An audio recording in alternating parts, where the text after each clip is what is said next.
आप सभी को आज़ादी की 75वीं वर्षगांठ की ढेर सारी शुभकामनाएं। हमारा इंडिया के पूरा इंडिया जो है क्या कर रहा है, आज़ादी की 75वीं वर्षगांठ मना रहा है। ठीक, आप सभी को बहुत बहुत बधाई और शुभकामनाएं। आज हम आपके सामने लेकर आए हैं करंट अफेयर का सेशन, जो बहुत ही इंपॉर्टेंट होने वाला है। और एग्जाम की दृष्टि से आपको पता ही है, एग्जाम में हर एग्जाम में करंट अफेयर का क्वेश्चन जो है रहना होता ही है। ठीक है, 10 क्वेश्चन 15 क्वेश्चन लगभग छत्तीसगढ़ और नेशनल और इंटरनेशनल मिला के करंट अफेयर के क्वेश्चन मिलते हैं आपको। तो आइए हम शुरू करते हैं, बहुत ही इंपॉर्टेंट टॉपिक है ये। ठीक, करंट अफेयर 2022 का क्वेश्चन मैं आपको अपने सामने है। सबसे पहले आप लोग पता होगा, यहाँ पर मैंने लिखा है नीरज चोपड़ा के बारे में। नीरज चोपड़ा को सबको जानते हैं, 2022 की टोक्यो ओलंपिक में इन्होंने गोल्ड मेडल हासिल किया था। और उसके बाद फिर विश्व एथलेटिक्स चैंपियनशिप में रजत पदक इन्होंने क्या किया, जीता। इसलिए और ये क्या हो जा रहे हैं, प्रसिद्ध हो रहे हैं। इनका जो आयोजन हुआ था विश्व एथलेटिक्स चैंपियनशिप का, इसका जो आयोजन हुआ है कहाँ हुआ है, तो यूजीन में हुआ है। याद रखिएगा, यूजीन जो कहाँ है, अमेरिका में। ठीक है, और उन्होंने स्वर्ण पदक, इसी प्रतिस्पर्धा में स्वर्ण पदक किसने जीता, तो एंडरसन पीटर्स ने जीता। ठीक, ये कहाँ का व्यक्ति है, तो ग्रेनाडा का। नीरज चोपड़ा जो है विश्व एथलेटिक्स चैंपियनशिप में रजत पदक जीतने वाले पहले नंबर के भारतीय, इसलिए इंपॉर्टेंट हो जाता है। विश्व एथलेटिक्स चैंपियनशिप में भारत ने 19 वर्ष बाद दूसरी बार पदक जीता। इससे पहले महिलाओं की लंबी कूद में अंजू बाबी जॉर्ज ने 2003 में कांस्य पदक जीता था। ठीक है, आपको पता होगा अंजू बाबी जॉर्ज पहले एग्जाम में बहुत आता था, अब आने का चांस किसका बन जाता है, नीरज चोपड़ा का। ये पूरे लाइन को आपको याद रखना पड़ेगा, क्योंकि आजकल सुमेरित में क्वेश्चन देता है। ठीक है, खुद में देता है क्वेश्चन, तो ये आपको पूरा जानकारी रहेगा, तो आपको हो सकता है एग्जाम में हेल्प मिल जाए। ठीक, याद रखना है नीरज चोपड़ा जो है और है भाला फेंक प्रतिस्पर्धा में इन्होंने विश्व एथलेटिक्स चैंपियनशिप में रजत पदक जीता। उसके बाद फिर इंपॉर्टेंट हो जाता है 68वां राष्ट्रीय फिल्म पुरस्कार 2022 का, क्योंकि ये जो है सर्वश्रेष्ठ फीचर फिल्म का पुरस्कार मिला है। किसको मिला है, सुराराई पोटरू को। सर्वश्रेष्ठ फीचर फिल्म का पुरस्कार कौन से फिल्मों को मिला है, तो सुराराई पोटरू। सर्वश्रेष्ठ अभिनेता का पुरस्कार किसको मिला है, तो सूर्या को। ये भी सुराराई पोटरू फिल्म के क्षेत्र में। और वहीं अजय देवगन को भी मिला है तानाजी फिल्म के लिए। ठीक है, सर्वश्रेष्ठ अभिनेता का। तो दो व्यक्तियों का नाम याद रखना है, एक सूर्या और एक अजय देवगन।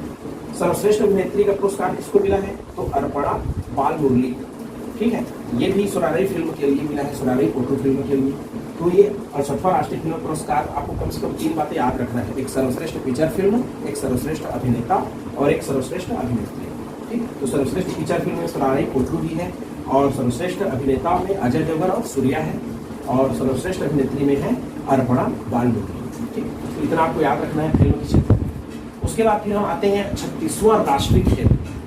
ठीक, ये बहुत इंपॉर्टेंट है, कोई ना कोई एग्जाम में आएगा। ये हुआ नहीं है, प्रस्तावित है, सितंबर के महीने में ये होगा। और लगभग इसका आयोजन जो है कहाँ होगा, तो गुजरात में होगा। और ये जो है 27 सितंबर से 10 अक्टूबर तक ये प्रतिस्पर्धा चलेगा। और इसमें टोटल कितने से खेल होंगे, तो टोटल जो है 36 खेल को शामिल किया गया है इसमें। ये इंपॉर्टेंट है इसमें। ठीक है, और ये जो इसमें लोगो है स्टैच्यू ऑफ यूनिटी और गिर एशियाई खेल, वहाँ पर गुजरात में चूंकि होना है, तो गुजरात में 2 चीज सबसे ज्यादा प्रसिद्ध है, गिर राष्ट्रीय उद्यान। तो वहाँ का जो गिर राष्ट्रीय उद्यान में जो शेर सबसे ज्यादा मिलते हैं, एशियाई शेर, इसलिए उसको लोगो बनाया गया है। और statue of unity, Sardar Vallabh भाई पटेल की जो स्टैच्यू है, उसको इसमें क्या किया गया है, लोगो के रूप में शामिल किया गया है। और 37वां राष्ट्रीय खेल जो होगा वो कहाँ होगा, तो छत्तीसगढ़ में प्रस्तावित है। तो ये इंपॉर्टेंट है, 36वां राष्ट्रीय खेल और 37वां राष्ट्रीय खेल। 36वां राष्ट्रीय खेल कहाँ होने वाला है, गुजरात में। और कुल शामिल कितने खेल हैं इसमें, तो 36, ये ध्यान में रखना है। और स्टैच्यू ऑफ यूनिटी और गिर एशियाई शेर को क्या किया गया, वहाँ का लोगो बनाया गया है। लगभग जो भी खेल आयोजन होता है, चाहे ओलंपिक हो कि कॉमनवेल्थ हो या कोई भी राष्ट्रीय खेल हो, वहाँ पर लोगो बनाया जाता है या थीम बनाया जाता है। ठीक, उसके बाद फिर इंपॉर्टेंट है देश का 49वां मुख्य न्यायाधीश, अभी वर्तमान में जो है एन वी रमन्ना साहब, वो जो है देश के 48वें नंबर के मुख्य न्यायाधीश है। उनका रिटायरमेंट होने वाले हैं वो। और उसके बाद फिर कौन बनेंगे, श्री उदय उमेश ललित। ये एग्जाम में कोई ना कोई एग्जाम में जरूर आने वाले समय में जो भी एग्जाम होगा व्यापम का या पीएससी का, उसमें बिल्कुल क्वेश्चन दिखाई देगा आपको। इंपॉर्टेंट हो जाता है, देश का 49वां मुख्य न्यायाधीश कौन बनने वाले हैं, तो उदय उमेश ललित, या इनको बोल सकते हैं यू ललित।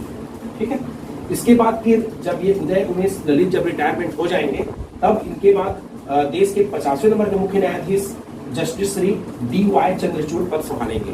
ये दरअसल अनुशंसा की गई है, ये ध्यान में रखना है। सीनियरिटी के हिसाब से इसमें क्या होता है, क्या बोलना चाहिए, मुख्य न्यायाधीश का पद मिलता है।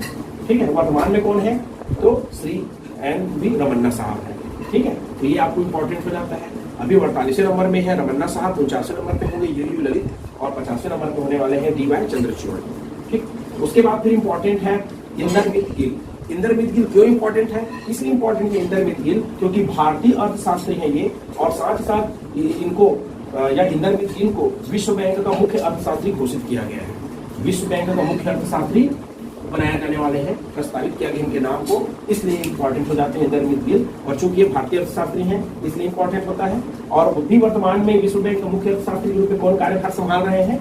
तो याद रखिएगा कार्वेन ब्रेनहार्ट, इन्हीं की जगह लेने वाले हैं कौन? इंदरमित गिल। ठीक, तो दोस्तों आपको समझ में आया होगा, और आने वाले समय में और अच्छे करंट अफेयर आपके लिए लाएंगे। हो सकते हैं इसके बाद हम छत्तीसगढ़ का करंट अफेयर लेके आए। तो आपको चैनल में बने रहने के लिए हमारे चैनल को सब्सक्राइब करिएगा, और आपको जो भी डाउट हो उसको कमेंट बॉक्स में आप छोड़िएगा। ठीक, थैंक यू।